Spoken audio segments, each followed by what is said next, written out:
The persona he had was ordinary man, and he put on the suit. The suit gave him his special persona. The suit allowed those unique powers to emerge, both internally and externally.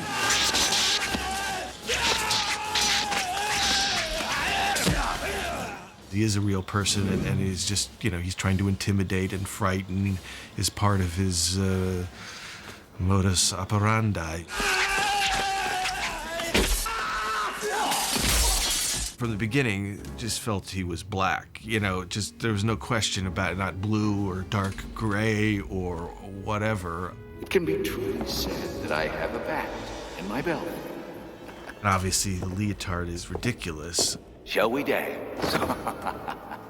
I worked on a number of projects with Bob Ringwood through the 80s. He's one of a handful of very clever costume designers in the world. He'd met Tim Burton and got the job, and then we started this, what seemed at the time, a very long prep, 24 weeks we had, without even realizing the sort of monumental task that was ahead of us of creating the Batsuit.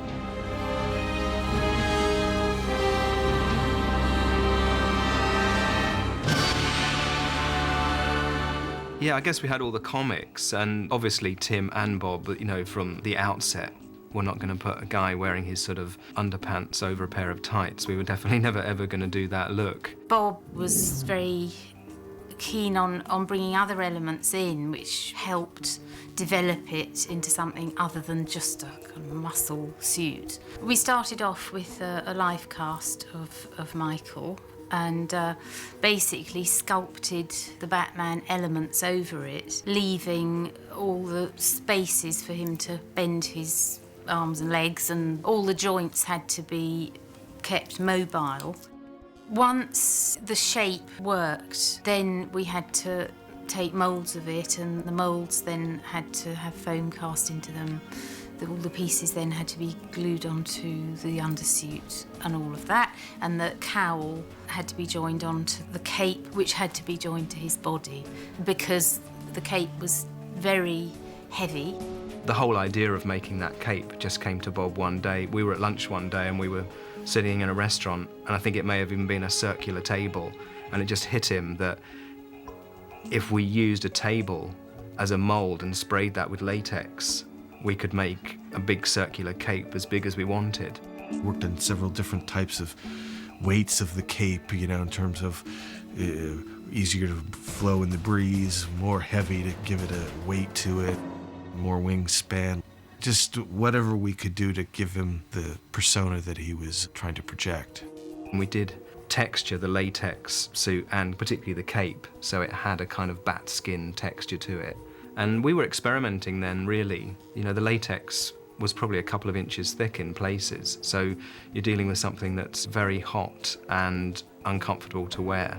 It did look very strange not having the eyes made up. I'm sure we did tests, only realizing at that point that in fact it had to have a sort of seamless appearance, and making up the eyes would intensify the whole thing, make it look less like a carnival mask, I suppose. I put on the thing and I put on the cape. I wanted to get a feel for Michael because I knew it was a weird thing for him to deal with. You couldn't hear in that thing, you know, your vision was sort of, and then it was like really heavy. I mean, you know, depending on which cape he was wearing. So I did try things on just because I did want to know what he was up against. To take a dramatic actor and say, and by the way, we're going to cover you in latex and expect you to act, you have to care for him in a certain way, I think. So I can claim to have worn the suit simply because I wanted to be in a position to say, yes, I do know what you're talking about. I don't know that we realized how restrictive it was going to be until we got there. Who is this guy? I don't know.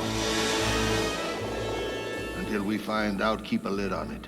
Batman certainly couldn't do a head turn because, you know, his neck was joined to his torso. In fact, the look then was probably to suggest in the comics that the cowl and cape were kind of one thing.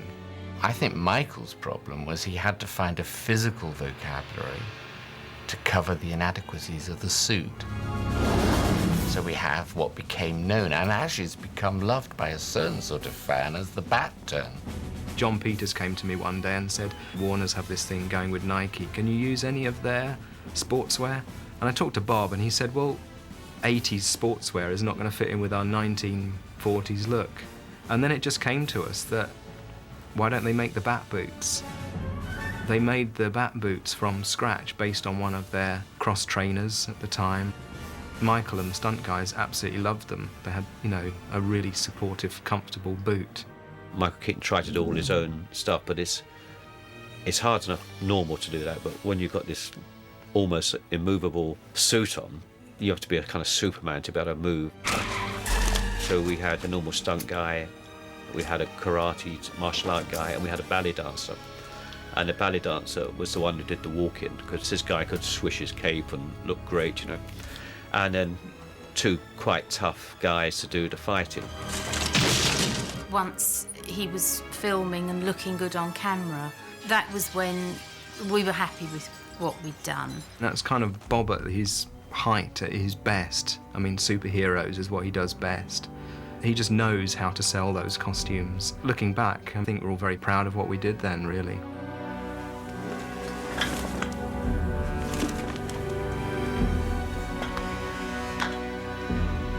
Nice outfit.